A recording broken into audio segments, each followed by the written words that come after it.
ప్రియమైన తల్లిదండ్రులకు నమస్కారం అండి. స్కూల్లో జరిగే రకరకాల కార్యక్రమాలు వాటిపై అవగాహన పేరెంట్స్కి ఉంచాలి అనే ఉద్దేశంతో ఈ విధంగా మీ ముందుకు రావడం జరిగిందండి. మనం స్పోర్ట్స్ డే అనేది నవంబర్ 5న ఎంతో ఘనంగా మన స్కూల్లో సెలబ్రేట్ చేయడం జరిగింది. సో ఎప్పుడు మన స్కూల్లో ఉన్న ఆనవాయితీ ఏమిటంటే స్పోర్ట్స్ డే జరిపించిన తర్వాత గెలుపొందిన పిల్లలందరికీ ప్రైజెస్ అనేవి చిల్డ్రన్స్ డే రోజున ఇవ్వడం జరుగుతుంది. కానీ ఈ సంవత్సరం ఏంటంటే చిల్డ్రన్స్ డే రోజున గవర్నమెంటే ఎగ్జామ్స్ పెట్టడంతో పిల్లలు డిస్టర్బ్ అవుతారు అనే ఉద్దేశంతో చిల్డ్రన్స్ డేని చాలా మినిమైజ్ చేయడం జరిగింది. ప్రీ ప్రైమరీకే అండ్ ఫస్ట్ సెకండ్ పిల్లలకే పరిమితం చేయడం జరిగిందండి. సో ఆ ప్రోగ్రామ్ని అంటే పిల్లలకి ప్రైజెస్ ఇచ్చే ప్రోగ్రామ్ని మనము 25th నవంబర్ ట్యూస్డేన సెలబ్రేట్ చేసుకోవడం జరుగుతుంది. అంటే టుమారో అండి. సో పేరెంట్స్ కూడా వస్తే ఈ ప్రోగ్రామ్కి బాగుంటుంది. అండ్ ఇంకొకటి ఏమిటంటే ఇదే రోజున మేము 25th నవంబర్న ఒక లైబ్రరీ కూడా స్టార్ట్ చేయాలని అనుకున్నాము. సో ఏంటంటే పిల్లలు ఆల్వేస్ నేను కానీ ప్రిన్సిపల్ సార్ కానీ పుస్తకాల యొక్క ప్రాముఖ్యత గురించి ఎప్పటికప్పుడు పిల్లలకి చెప్పడం వల్ల వాళ్ళకి పుస్తకాలు చదవాలి అనే అనుభూతి కలిగింది. సో దీన్ని నెరవేర్చడం కోసం నేను లైబ్రరీ గిఫ్ట్గా ఇస్తాను చిల్డ్రన్స్ డే రోజున అని మాట ఇవ్వడం జరిగింది. ఆ మాట నెరవేర్చుకోవడానికి ఎన్నో పుస్తకాలను కొని 25th నవంబర్న స్టార్ట్ చేయబోతున్నామండి. సో పేరెంట్స్ మీరు కూడా రావచ్చు ఈ ప్రోగ్రామ్ని తిలకించడానికి.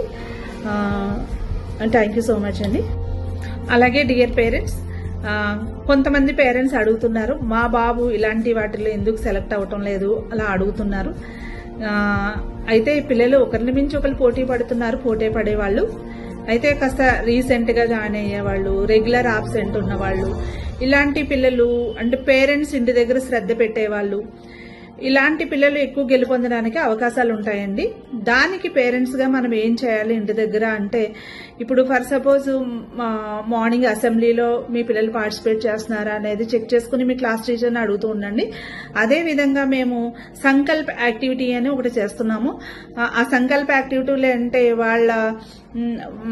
వాళ్ళ పర్సనల్ ఇంటర్వ్యూస్ కానీ లేదంటే ఏదైనా ఒక టాపిక్ గురించి మాట్లాడడం కానీ ఇలా ఎన్నో మేము వీక్లీ వైజ్ మీకు మీ పిల్లలకి తెలియపరుస్తూ ఉన్నాము.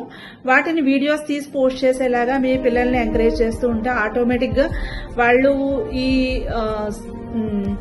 స్టేజ్ ఫియర్ లేకుండా ఎలా మాట్లాడాలి అనేది ప్రాక్టీస్ అవడం జరుగుతుందండి. కాబట్టి వీటిని అశ్రద్ధ చేయకుండా మీ పిల్లల్ని ఎలాగా షోకేస్ చేయించాలి, ఓన్లీ చదువు ఒకటే కాదు ఇలాంటి వాటిల్లో కూడా మా పిల్లల్ని ఎలా ముందు ఉంచాలి అనేది మీ తరపున మీరు ఎంత చేయగలరో అంతా చేస్తే బాగుంటుందండి. సో ఇది కూడా చేస్తారని ఆశిస్తున్నానండి. Thank you so much. అలాగే చిన్న చిన్న విషయాలండి. అండ్ పిల్లల పర్సనల్ హైజీన్కి వస్తే కనుక కొంతమంది ఇది వింటర్ సీజను, సో పిల్లల కోసం కోల్డ్ క్రీమ్ని అప్లై చేయడం కానీ ఆయిల్ అప్లై చేయడం కానీ ఇలాంటి వాటి మీద కూడా శ్రద్ధ పెట్టండి. నెయిల్స్ కటింగ్, తర్వాత షూస్ చాలా మంది పిల్లలు సరిగ్గా ఇప్పటికీ కూడా టేర్ అయిపోయిన షూస్ వేసుకోవడం, పాలిష్ లేకుండా రావడం, సాక్స్లు వాష్ చేసుకోకుండా రావడం, సాగిపోయిన సాక్స్లు వేసుకోవడం ఇట్లా జరుగుతుంది. సో అది పేరెంట్స్గా మీరు చూసుకోవాలండి. ఇవి కూడా మమ్మల్ని పర్మిషన్ అడిగితే కనుక మీకు తెలుస్తుంది కదా పిల్లల్ని మేము ఏ లెవెల్కి తీసుకెళ్తున్నామో. కాబట్టి చిన్న చిన్న విషయాలు మా దగ్గర వరకు రాకుండా మీ పిల్లల్ని ఎంత బాగా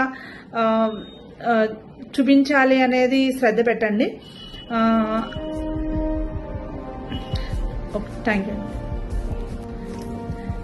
అలాగే ఈ లైబ్రరీని ఇనాగ్రేట్ చేయడం కోసం ఫేమస్ గెస్ట్ ఎడ్ల ప్రసాద్ గారు, సంకల్ప ఫౌండర్ వచ్చి పిల్లలందరికీ కూడా మంచి మోటివేషనల్ స్పీచ్ ఇవ్వబోతున్నారు. సో పేరెంట్స్ వచ్చి వీలైన వాళ్ళు వస్తే కనుక పిల్లల్ని ఇన్స్పైర్ చేసినట్టుగా ఉంటుంది. మరి మీకు వీలైతే తప్పనిసరిగా రండి. అలాగే మన dear parents, lead national championship 2025 విషయానికి వస్తే కనుక మన సెకండ్ రౌండ్ని 18th నవంబర్ ట్యూస్డేన పెట్టడం జరిగిందండి. దానిలో పిల్లలు మళ్ళీ ఒకళ్ళని మించి ఒకళ్ళు పోటీ పడి వాళ్ళ గెస్సర్స్ని అన్నిటినీ ఉపయోగించడం జరిగిందండి. ఆ వీడియోస్ కూడా మా దగ్గర ఉన్నాయి, త్వరలో అవి కూడా మేము పోస్ట్ చేస్తాము. అయితే లీడ్ టీం వాళ్ళు సెలెక్ట్ చేసిన నెంబర్స్ ఎవరంటే, ఫస్ట్ ఆఫ్ ఆల్ మన స్పీక్ ఛాంప్స్ విషయానికి వస్తే కనుక 2 మెంబర్స్ని సెలెక్ట్ చేశారు. అదేవిధంగా మిగతా కేటగిరీస్ వాళ్ళని కూడా ఆ రోజే సెలెక్ట్ చేసేయడం జరిగిందండి. స్పీక్ ఛాంప్స్లో A Deepika 7th class senior level అండి. అలాగే జూనియర్ లెవెల్లో 5th క్లాస్ టీ శ్రీజ. అలాగే సైన్స్ ఛాంప్స్ విషయానికి వస్తే V Gayatri 6th class senior level అండి. అలాగే Divya 4th class junior level అండి. కోడింగ్ ఛాంప్స్ విషయానికి వస్తే సీనియర్ లెవెల్లో భవ్యశ్రీ 6th క్లాస్, జూనియర్ లెవెల్లో P Riyana 5th class. Little champs కేటగిరీలో సిహెచ్ మోనిత్ 1st క్లాస్. అలాగే ఇంగ్లీష్ క్విజ్లో సీనియర్ లెవెల్లో భువనేష్, జూనియర్ లెవెల్లో వర్షిత. అలాగే మ్యాథ్స్ క్విజ్లో Divyavara Sindhu 7th class, junior లెవెల్లో పార్థు 5th క్లాస్ సెలెక్ట్ చేయడం జరిగిందండి. మరి ఈ సెలక్షన్ మళ్ళీ వాళ్ళు విజయవాడ నేషనల్ లెవెల్లో పోటీ పడడం జరుగుతుందండి. ఇది పెద్ద షోకేస్ అని చెప్పాలి. మరి ఎన్నో స్కూల్స్తో మనం పోటీ పడవలసిన అవసరం ఉంది.